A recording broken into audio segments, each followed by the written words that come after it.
Okay, today is 2/2/24.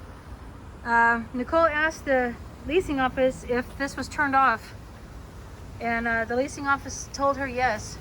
That's not. You can hear the fan still going. They're blowing out those chemicals, and it's affecting people. That's why I called the fire department today.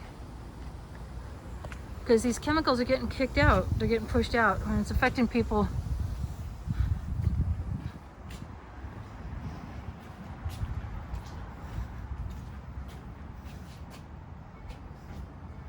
Okay, so 22A.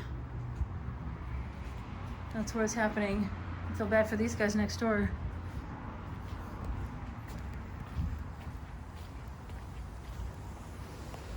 You can hear the fan still happening, it's still on. Not okay. 2/2/2024.